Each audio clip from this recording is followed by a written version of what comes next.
আসসালামু আলাইকুম। ভার্সিটি খ ও বিভাগ পরিবর্তন ইউনিটের ভর্তি ইচ্ছুক শিক্ষার্থী বন্ধুরা। আশা করছি তোমরা সকলে ভালো আছো এবং ধীরে, ধীরে নিজের স্বপ্ন জয়ের পথে এগিয়ে যাচ্ছ। ইতিমধ্যে তোমাদের অফলাইনে ১ উইক এবং অনলাইনে ২ উইকের ক্লাস পরীক্ষা শেষ হয়েছে। অনেকেরই হয়তো এই ক্লাস পরীক্ষাগুলো মন মতো হয়নি। বন্ধুর এই পথে হোঁচট খাওয়াটা খুবই স্বাভাবিক।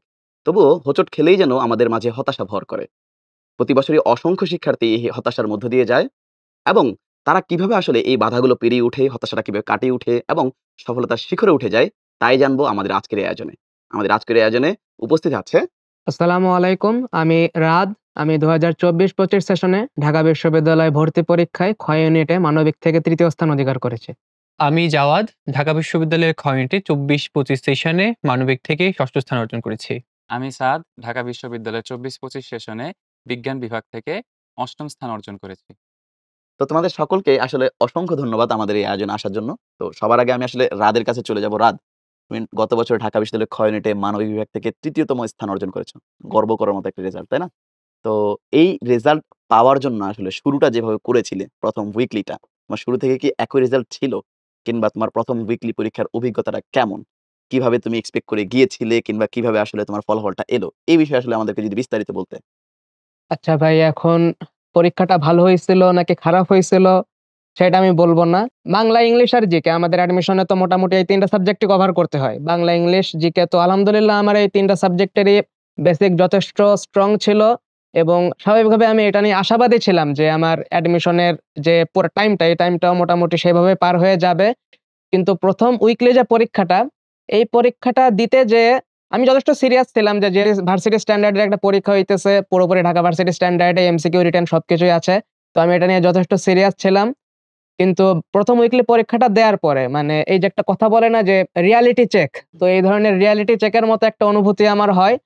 তো এখন স্বাভাবিকভাবে আমি আমি একটু বাস্তববাদী মানুষ। এই কারণে আমি যে রেজাল্ট পেয়ে যে হতাশ হয়ে গিয়েছিলাম এরকম কিছু না। কারণ আমার মনে এটা ছিল যে এটা শুধুমাত্র মানে কেবল শুরু।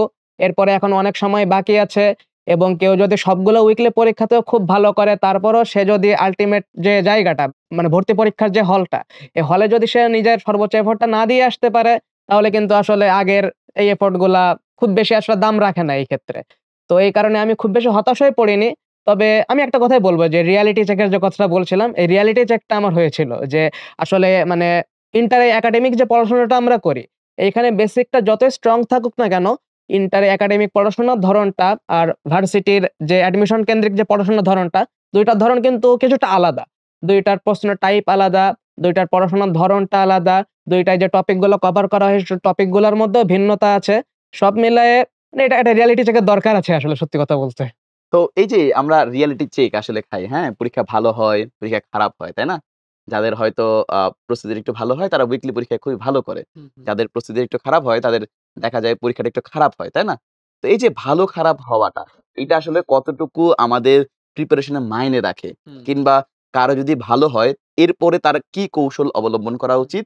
কিংবা কারো যদি পরীক্ষা খারাপ হয় এরপরে আসলে কি ধরনের কৌশল তার অবলম্বন করা উচিত? এই ব্যাপারে যদি জাওয়াদ তুমি কিছু বলতে। এটা খুবই হচ্ছে যারা হচ্ছে অ্যাডমিশন ক্যান্ডিডেট আছে ২০২৫ সালের তাদের মধ্যে খুবই একটা ফ্রিকোয়েন্ট একটা কোয়েশ্চেন আ যে আমি খারাপ করেছি এখন আমার কি করতে হবে? যে আমি ভালো করেছি, ভালো করার পরেও কেন জানি মনে হচ্ছে যে নিজেকে কনফিডেন্ট লাগছে না। তো এই জায়গায় বলব ভাই হচ্ছে যারা হচ্ছে খারাপ করেছে তাদেরকে দিয়ে শুরু করি। আ যারা হচ্ছে খারাপ করেছে তাদেরকে আসলে আমি বলব নিজের কাছে আসলে সেই কোয়েশ্চেনটা রাখা আমি কি আসলে ভালো করে পড়াশোনাটা করে পরীক্ষাটা দিছি কিনা? কারণ হচ্ছে এখানে আ যদি সে ভালো করে পড়াশোনা না করে, সে যদি হচ্ছে ম্যারাথন ক্লাসটা ভালোভাবে না করে, সে যদি হচ্ছে অফলাইন ক্লাসটা ভালোভাবে না করে, সে যদি নোটটা ভালোভাবে না নেয়, তাহলে কিন্তু তার পরীক্ষাটা ভালো হবে না। খুবই স্বাভাবিক। এখন এই কাজগুলা করার পরেও যদি তার হচ্ছে খারাপ হয়ে যায়, সেক্ষেত্রে আমি বলব, এরপরেও যদি খারাপ হয়ে যায় তাহলে বলব এখানে ছোট, ছোট কিছু ল্যাকিংস আছে। যেমন কি তার হচ্ছে যেই টপিকটা ভাইয়ারা হচ্ছে ক্লাসে গুরুত্ব সহকারে বুঝিয়েছেন, সেই টপিকটা হয়তো সে হয়তোবা বুঝতে পারে নাই। সেক্ষেত্রে আমি বলব যে আবার হচ্ছে ম্যারাথন ক্লাস যেহেতু রেকর্ডেড থাকবে সেখানে হচ্ছে আবার গিয়ে হচ্ছে ক্লাসটা দেখে নেয়া পুনরায়। আ যদি কোন প্রশ্ন থাকে Q&A সার্ভিস তো আছেই। সেখানে আবার প্রশ্ন করা। আর যারা হচ্ছে ভালো করেছে তাদেরকে বলব কোনভাবে হচ্ছে ওভার কনফিডেন্ট হয়ে যাওয়া যাবে না। বরং হচ্ছে যে ভালো করেছে, ভালো করার পরেও কিন্তু এমন না যে সে হচ্ছে ১০০ নম্বরের পরীক্ষা হলে ১০০ তে ১০০ পেয়েছে। তারও কিন্তু কিছু নাম্বার কাটা গিয়েছে। তো সেই জায়গাগুলো খুঁজে বের করা যে আমার আসলে কোন জায়গাটাতে আসলে আরেকটু এফোর্ট দিলে আমি আমি আরেকটু ভালো করতে পারবো।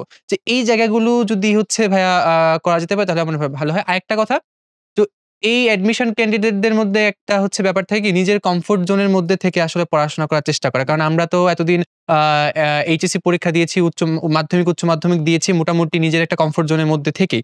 তো এই অ্যাডমিশন টেস্টে আসলে কিন্তু ভাইয়া ওইটা থাকে না। কারণ এখানে হচ্ছে আমার কিছু টপিক পড়তে হয়, ইলাবোরেটলি পড়তে হয় একদম হচ্ছে অনেক প্র্যাকটিস করতে হয়। সেই জায়গাতে বলব হচ্ছে বাংলা, ইংরেজি, জিকে যেই জিনিসটা আমি ভালো পারি সেটাকে তো আমাকে প্র্যাকটিস করতে হবে। কিন্তু যে জিনিসটা পারি না কিন্তু বিশ্ববিদ্যালয়ে ভর্তি পরীক্ষার জন্য গুরুত্বপূর্ণ, সেই জিনিসগুলোও কিন্তু সমানভাবে গুরুত্ব দিয়ে পড়তে হবে। Yes, yes. তো আমি যদি জাওয়াদের কথাকে আসলে করি, সামারাইজ করি, তার মানে যেখানে আসলে ক্ষতটা হয়েছে হ্যাঁ, সেই জায়গা বুঝে ওষুধটা ওষুধটা দেওয়া। হ্যাঁ, সেই একদম। জায়গা হুম, করেই আসলে হুম, আমাদেরকে হুম, হুম, যেতে হবে, তাই না? একদম, হুম। আর যারা ভালো করেছে তাদের উদ্দেশ্যে একটাই কথা যে স্বাধীনতা অর্জনের চেয়ে রক্ষা করা আসলে কঠিন। হুম, তো তুমি ভালো করেছো, ওই ভালো জায়গাটা তোমাকে ধরে রাখতে হবে। এইটা হচ্ছে মূল কথা, তাই না? হুম। ওকে।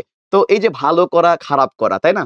এক্সপেকটেশন ফিল আপ হওয়া কিংবা না হওয়া, প্রত্যাশা থেকে প্রাপ্তির গ্যাপটা থেকে যাওয়া। এই জায়গাটা কিন্তু আমাদের অ্যাডমিশন ক্যান্ডিডেটদের জন্য খুবই একটা গুরুত্বপূর্ণ জায়গা, তাই না? যেই জায়গায় আসলে সবকিছু ভর করে। তো তাদের কাছে আমার প্রশ্ন থাকবে আসলে, প্রত্যাশা এবং প্রাপ্তির মধ্যে যদি গ্যাপটা থেকে যায়, তো ওই গ্যাপটাকে আসলে কিভাবে ফিল আপ করতে হবে আমাদের? যারা অ্যাডমিশন ক্যান্ডিডেট যারা আছে, তারা কিভাবে আসলে নিজেকে এগিয়ে নিয়ে যেতে পারবে? নিজের প্রত্যাশাটাকে আসলে অর্জন করতে পারবে? আচ্ছা। সো প্রত্যাশার ব্যাপারে যদি আসি, এটা আসলে ১ম দিকে একটা ভ্রান্ত ধারণা।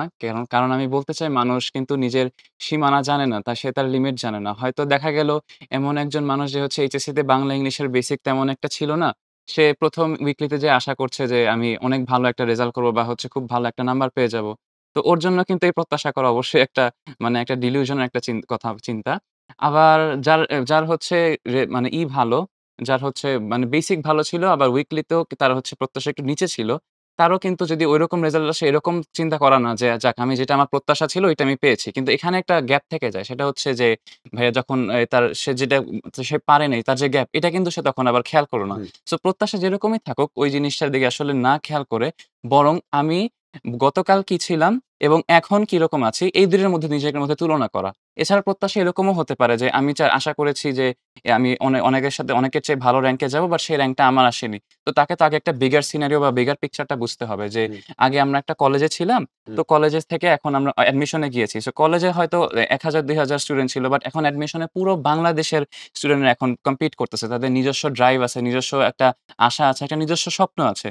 তো এগুলো সবকিছু ট্যাকেল করেই কিন্তু একটা মানুষ পরীক্ষা দিতে বসে। তো যত প্রত্যাশার চেয়ে আমার বরং যেটা আমি যেটা করেছিলাম যে আমি একটা উইকলি দিয়ে আসতাম। যে উইকলি দেওয়ার পরে আমার যেগুলো পারিনি, ওইসব জায়গাগুলো আমি হচ্ছে খেয়াল করতাম। যেগুলো কেন পারিনি, ওগুলো আমি সুন্দর করে আমি যেগুলো পড়ে নিতাম এবং নেক্সট উইকলিতে যেন সেই ঝামেলাটা না হয় এটা আমি মেক সিউর করতাম।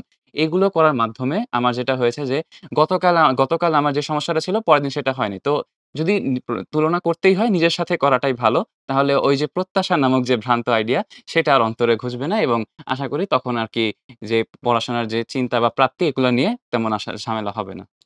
আচ্ছা, এখন এখানে আমি একটা জিনিস একটু এড করি। আমি ১ম এ যে কথাটা বলছিলাম যে একটা রিয়ালিটি চেকের বারবার দরকার আছে।